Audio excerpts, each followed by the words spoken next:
අය දහස් ගණන් වියදම් කරලා වැක්සීන් කරනවා සත්තුන්ට. සුනකයාගේ ඇඟ ඇතුලේ මොකද වෙන්නේ? ඒතකොට අපිට වැක්සීන් ගහන්න නැතුව ඉන්න පුළුවන්ද? ඔන්න බැක්ටීරියා ඉන්නවා. ඒතකොට සමහරක් වැක්සීන් වල මේ භාගයට මරපු බැක්ටීරියා. එයාව සම්පූර්ණ මරන්න නැතුව ඕනනම් අඬපන කරන ලද බැක්ටීරියා පාවිච්චි කරලා දුන්නට පස්සේ ඒ අපේ සුරතල් සතුන්ට ඒගොල්ලොන්ගේ ශරීරය තුළට ඒ බැක්ටීරියා එක යනවා. සමහරක් අය මේ වැක්සීන් අවුරුදු ගානකින් සත්තුන්ට දීලා ඇත්තටම අනුෂ්කෝ ඒ ඔයා කිව්වනේ දෙවෙනි පාර හැදුණා කියලා. ඒ හැදිච්චු සතා ඇත්තටම මේ ගියාද?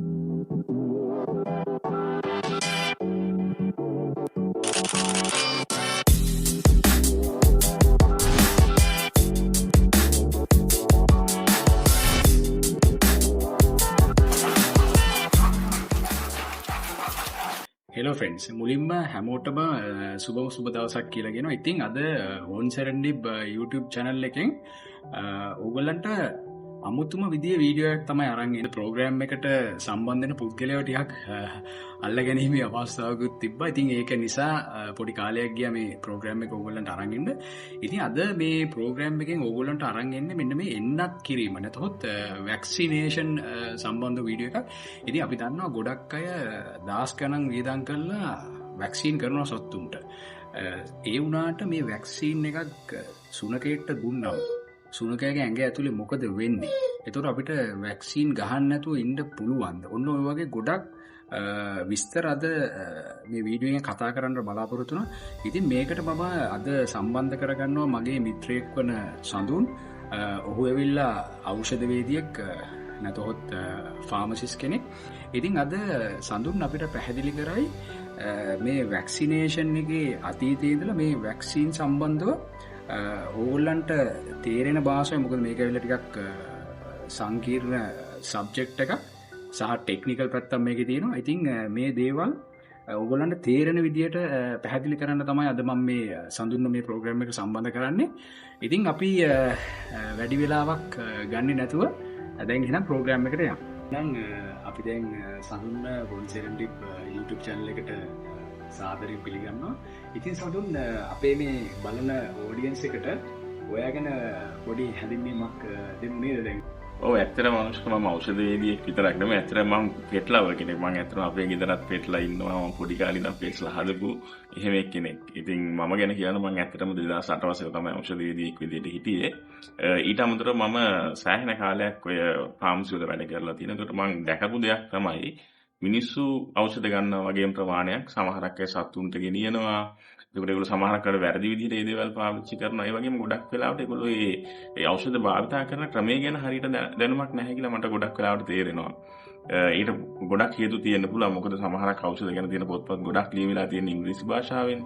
ඊට අමතරව සිංහල භාෂාවෙන් තියෙන දේවල් ගත්තත් ඒ භාෂාව හරිම සංකීර්ණ ස්වභාවයක් තියෙනවා. ඉතින් අද අපි කතා කරන්න බලාපොරොත්තු වෙන්නේ අනුෂ්කා කිව්වා වගේ වැක්සීන් ගැන. ඉතින් වැක්සීන් ගැන ඉගෙන ගන්න කලින් ඇත්තටම ඒක ගොඩක් සරල වෙන්න ඕන හින්දා අපි වැක්සීන් වලට අදාළ ප්‍රධාන වචන තුනක් තියෙනවා. අපි මේ වචන තුන පොඩ්ඩක් ඉගෙන ගත්තොත් මම හිතනවා ඒක ගොඩක් ලේසි වෙයි කියලා වැක්සීන් ගැන ඕගොල්ලන්ට සරල දැනුමක් ලබා ගන්න. ඒකේ පළවෙනි වචනේ තමයි ප්‍රතිශක්තිකරණය. ප්‍රතිශක්තිකරණය කියලා කියන්නේ ඇත්තටම අපිට යම්කිසි රෝගී තත්ත්වයක් අපි හිතමුකෝ එළියේ බැක්ටීරියා එකක් වෛරස් එකක් තියෙනවා. ඒක අපේ ශරීරය ඇතුළත ඇවිදිලා ඒ ශරීරයට ඒකට හානියක් කරන්න බැරි තත්ත්වයට පත් වෙන එක තමයි හොඳ ප්‍රතිශක්තිකරණයක් කියලා කියන්නේ. ඇත්තටම ප්‍රතිශක්තිකරණය ඇති වෙන ක්‍රම 4ක් ගැන අපේ සඳහන් වෙනවා. ඒකේ පළවෙනි එක ක්‍රමයක් තමයි මේ වැක්සීන් භාවිතා කරන එක ගැන. ඒතරම අද අපි කතා කරන්නේ වැක්සීන් හා සම්බන්ධ ක්‍රමය තමයි. ඊට අමතරව අපි අනුෂ්ක බලාපොරොත්තු වෙන දෙයක් තමයි තව ඉගෙන ගන්න වචන දෙකක් තියෙනවා. එකක් ඇන්ටිජන්, අනිත් එක ඇන්ටිබොඩි. ඇත්තටම ඇන්ටිජන් එකක් කියලා කියන්නේ අපට කලින් සඳහන් කරපු බැක්ටීරියා එක එහෙමත් නැත්නම් වෛරස් එක අපේ ශරීරයට ආවට පස්සේ ඒ බැක්ටීරියා සහ වෛරස් වලින් ඒගොල්ලෝ අපේ ශරීරයට යම්කිසි හානිකර රසායන ද්‍රව්‍යයක් පිට කරනවා. අන්න ඒක තමයි ඇන්ටිජන් එකක් කියලා කියන්නේ. මොකද ඕගොල්ලෝ ওই වචනේම සෑහෙන්න අහලා තියෙනවා. ඒ දවස්වල පහුගිය කාලේ කොරෝනා කාලේ තිබ්බා. ඒකට ඒ කොරෝනා කාලේ සීමාව තුළ අපි නිතරම ඇන්ටිජන් ටෙස්ට් එකක් කරන්න එහෙම යනවා. ඒකට ඒ ඇන්ටිජන් ටෙස්ට් එකේදී අපි බලන්නේ ඇත්තටම කොරෝනා වෛරස් එක අපේ ඇඟට ආවද ඇවිදilla අපේ ඇඟේ කොරෝනා කෙමිකල් එක පිට කරලා තිබ්බොත් අපි ඇන්ටිජන් ටෙස්ට් එක කරද්දී ඒක පොසිටිව් කියලා එනවා. ඒ කියන්නේ අපිට කොරෝනා ආසාදිතයි. ඉතින් ඒක තමයි එතන බලාපොරොත්තු වෙන දේ. එතකොට ඊට අමතරව ඇන්ටිබොඩි කියලා කියන්නේ අපේ ශරීරය විසින් ඒ අදාළ ඇන්ටිජන් එකට එරෙහිව හදන රසායනික ද්‍රව්‍යයක්. ඇත්තටම මේකෙන් වෙන්නේ දෙවෙනි වතාවට මේ වෛරස් එකක් හරි බැක්ටීරියා එක හරි අපේ එකට ආවම ඒක හඳුර ගන්නවා. එයා හානිකර ද්‍රව්‍යයක් පැමිණියා කියලා. ඊට පස්සේ අදාළ කරන බැක්ටීරියා එක සහ වෛරස් එකත් එක්ක යම්කිසි රසායනික ප්‍රතික්‍රියාවන් සහ ජීව විද්‍යාත්මක ක්‍රියාවලීන් කිහිපයක් සමගින් ඒක ටක් ගාලා යටපත් කරලා අපේ ශරීරය ආරක්ෂාකාරී තත්ත්වයකට පත් කරන එක.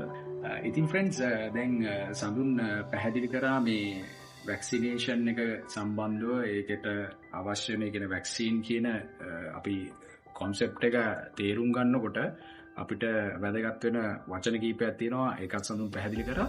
ඉතින් ඇත්තටම මේ මටත් ඇත්තටම මේ කෙනල් එකක් කරන පුද්ගලයෙක් විදියට ඉතින් ඕගොල්ලන්ටත් අපේ ඔඩියන්ස් එකටත් ඇති සුරතොලුම් හදන අය විදියට මේ වැක්සීන් සම්බන්ධ ප්‍රශ්න. ඉතින් අද ගොඩක් කාලෙකින් සඳුන් අල්ලගන්නත් පුළුවන් වෙච්ච ඉන්න ඉතින් මං හිතුවා මේ මට සහ මගේ මේ channel එක බලන ඔඩියන්ස් එකට තියෙන ප්‍රශ්න ඔඩියන්ස් එක වෙනුවෙන් සඳුන්ගෙන් අහන්න. ඉතින් සඳුන් අපිට මුලින්ම පොඩ්ඩක් පැහැදිලි කරන්නකෝ මේ වැක්සීන් වල අතීතය කොහොමද? මේක කොච්චරක් දුරකට කොච්චර කාලයකට මේ වැක්සීන් යනවාද? කවුද මේ වැක්සීන් හොයාගත්තේ? අන්න ඔය වගේ අපිට පොඩි මේකේ අතීතයේ හිස්ටරිය පිළිබඳව අපිට පොඩි දැනුවත් කිරීමක් කරන්නකෝ සඳුන්. ඇත්තටම වැක්සීන් කියන දේ මුලින්ම හොයාගත්තේ එඩ්වර්ඩ් ජෙනර් කියලා විද්‍යාඥයෙක්. එයා 1796 වගේ ගොඩක් ඈත කාලේ තමයි ඒක හොයාගත්තේ මුලින්ම. එයාට අපි කියනවා වැක්සින් වල පියා. එහෙම නැත්නම් ෆාදර් ඔෆ් වැක්සින් කියලා කියනවා. ඉතින් ඊට පස්සේ ගොඩක් මේ ක්‍රමානුකූලව කාලයක් යද්දී අන්තිමේදී ලුවී පාස්ටර් කියලා විද්‍යාඥයෙක් ගැන ඔයගොල්ලෝ අහලා ඇති. මොකද මට සාමාන්‍ය පෙළ විභාගය කරන කාලේ පවා අපි ඉගෙන ගත්තා කිරි පැසවීම හා සම්බන්ධ විද්‍යාඥයෙක් විදිහට තමයි එයා ගොඩක් ප්‍රසිද්ධ වෙලා තියෙන්නේ.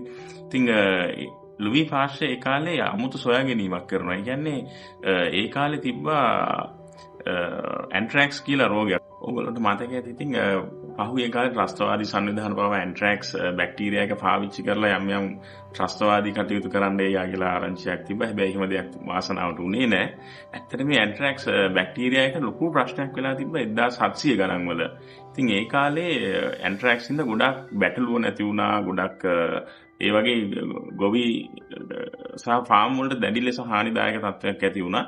ඉතින් කොහොම හරි ඒ කාලේ හිටිය අර ලුයි පාස්ටර් කල්පනා කරන අපි ක්‍රමයක් හොයාගන්න ඕනේ මේකට විසඳුමක් විදිහට මේ කොහොමද මේ ඇන්ට්‍රැක්ස් වලින් වෙන හානිය අවම කරන්නේ කියලා. ඉතින් හරි අපූර්ව දෙයක් කරා ඇත්තටම. ඉතින් යා කරේ බැටළුව 50 දෙනෙක් කණ්ඩායමක් අරගත්තා. ඒකින් යා 25 කොටස් දෙකකට වෙන් කරා.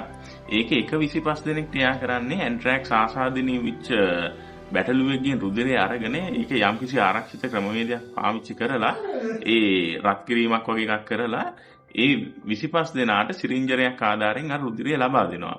ලබා දුන්නාට පස්සේ ඒ රත් කරපු රුධිරය ලබා දුන්නා කියලා ඒගොල්ලන්ට කිසි ප්‍රශ්නයක් ඇති වෙන්නේ නැහැ. ඊට පස්සේ ලුයි පාස්ටර් කරන්නේ අර තව 25 දෙනෙක් යා වෙනම තියලා තියෙනවා. ඒ 25 දෙනාට ලබා දෙනවා ඇන්ට්‍රැක්ස් එක තිබිච්ච බැටළුවකින් අරගත්ත රුධිරයත් ලබා දෙනවා. ඊට අමතරව අර කලින් අර රත් කරපු රුධිරය ලබා දුන්න 25 දෙනාටත් එයා ඇන්ට්‍රැක්ස් බැක්ටීරියා එක අඩංගු රුධිරය ලබා දෙනවා. අන්තිමේදී එයා අඳුර ගන්නවා අර දෙවෙනි වතාවට එයා ඇන්ට්‍රැක්ස් වගේ දුන්න කට්ටියව ඔක්කොම ඇන්ට්‍රැක්ස් වල මැරිලා යනවා.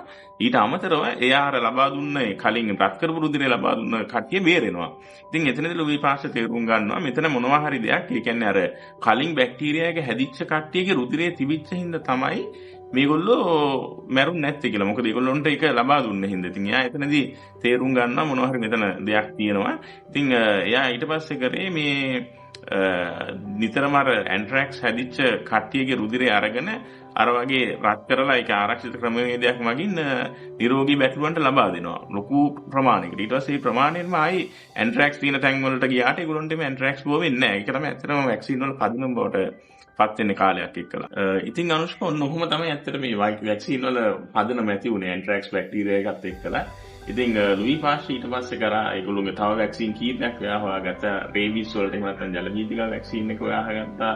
ඊට අමතරව කොලරා වලට ගන්න වැක්සින් එක හොයාගත්තා. ඒ වගේ සෑහෙන සොයා ගැනීම් ගොඩක් කරා. ඉතින් සඳුන් මේ මම අහලා තියෙනවා ඇත්තටම මේ සමහරක් වැක්සින් වල කිල්ඩ් බැක්ටීරියා තියෙනවා. එතකොට සමහරක් වැක්සීන් වල මේ භාගයට මරපු බැක්ටීරියා තියෙනවා කියලා. මෙහෙම කතාවක් මම අහලා තියෙනවා. ඉතින් මොකද්ද මේ ඇත්තටම මේ කතාව මෙහෙම වැක්සීන් වර්ග තියෙනවද? ඒ කියන්නේ ඔය මම කිව්ව විදිහේ වැක්සීන් අපිට දකින්නට ලැබෙනවද? ඇත්තටම මේ එතන භාගයට මරලා කියලා කියන්නේ ඇත්තටම ඔය ලයිව් ඇටෙනුවේටඩ් කියලා. ඒගොල්ලෝ කියන්නේ අඩපාන කරන ලද බැක්ටීරියා වෛරස් තමයි එතනදී ලබා දීමක් කරන්නේ. එතනදිත් වෙන්නේ අර මම අර කලින් ලුයි පාස්ටර්ගේ කතාවේ කිව්වා වගේ එතනදිත් එයා නොදැනුවත්ව හරි කරේ ඇන්ට්‍රැක්ස් බැක්ටීරියා එක මරලා හැබැයි ඇන්ට්‍රැක්ස් බැක්ටීරියා එකේ තියෙන ඇන්ටිජන් එක එහෙමත්ම නැත්නම් ඒ බැක්ටීරියා මගින් නිපදවන ලද රසායනික ද්‍රව්‍ය තමයි ලබා දුන්නේ.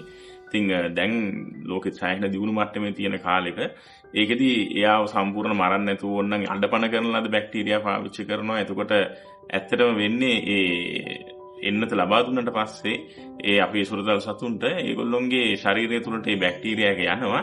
හැබැයි යාට හානිකර තත්ත්වයක් දක්වා වර්ධනය වෙන්න බෑ. හැබැයි ඒගොල්ලෝ අවශ්‍ය කරන ඇන්ටිජන් එක ලබා දෙනවා. ඊට පස්සේ මේ ඇන්ටිජන් එකට හරියන්න ඒ සුරතල් සතුන් විසින් එයාලගේ ඇන්ටිබොඩීස් හදා ගන්නවා. එතකොට දෙවෙනි පාරට කීයටවත් ඒ රෝගී තත්ත්වයක් එයාට ඇති වෙන්න විදියක් නැහැ. මේ මොකද එයාගේ ප්‍රතිශක්තිකරණ ස්වභාවයෙන් මෙයා හදාගන්න හින්දා. ඒක තමයි ප්‍රධාන ඔය ලයිව් ඇටෙනුවේටඩ් කියන දේවල්. ඊට අමතරව සමහරක් ඒවා තියෙනවා කිල් කියන්නේ මරලා දින බැක්ටීරියා වෛරස් වර්ග පාවිච්චි කරලත් ලබා දෙනවා ඒගොල්ලන්ට ඕන කරන ඇන්ටිජන් එක. ඒවා තමයි කිල් වැක්සින් කියලා කියන්නේ අනුෂ්ක. මම ඇත්තටම මම ගත්තොත් මම සාමාන්‍ය වෙලාවට වැක්සිනේෂන් එක කරනවා මගේ සුළුකෙන්ට. ඉතින් මම මගේ පසුවෛද්‍යවරයා ළඟට යන අවස්ථාවලදී මම දැකලා තියෙනවා මේ ගොඩක් අය ඇත්තටම වැක්සිනේෂන් සමහරක් අය මේ වැක්සින් අවුරුදු ගානකින් සතුන්ට දීලත් නැහැ.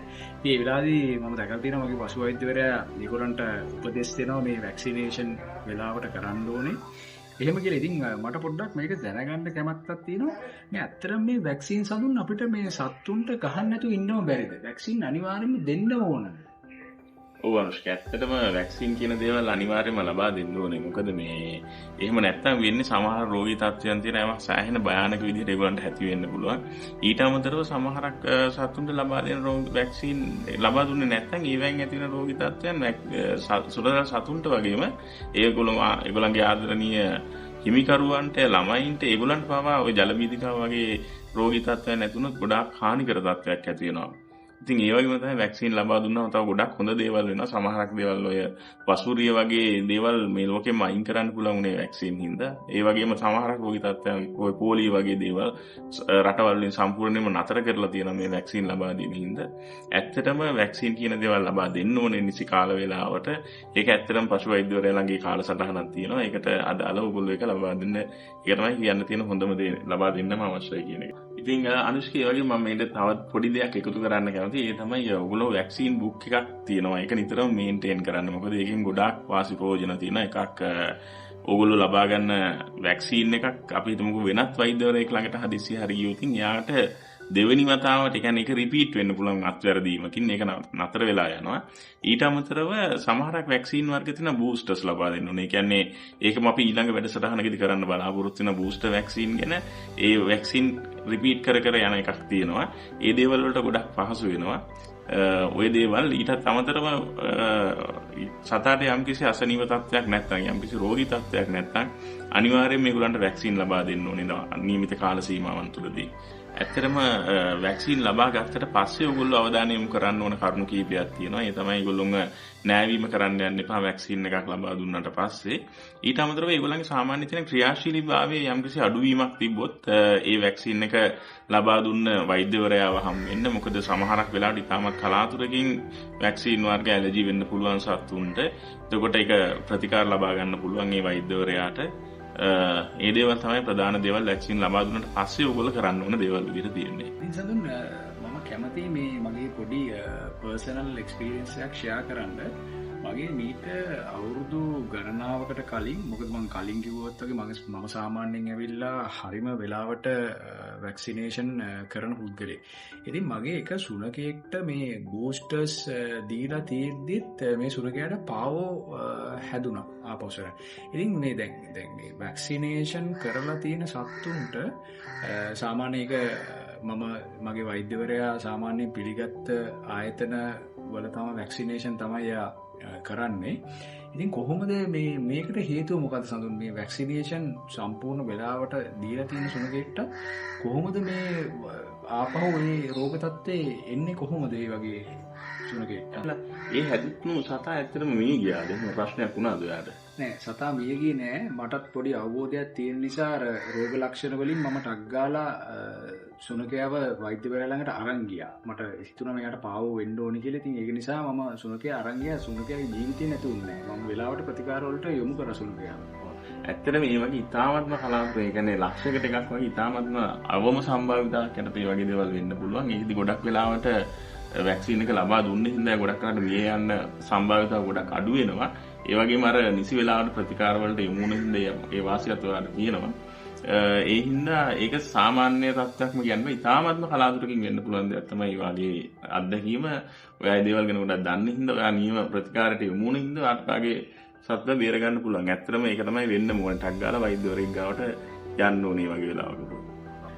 ඉතින් ෆ්‍රෙන්ඩ්ස් අද වීඩියෝ එකේ මම හිතනවා ඔයගොල්ලන්ට වැදගත් තොරතුරු රාශියක් අපිට අරගෙන ඉන්න පුළුවන් වුණා කියලා.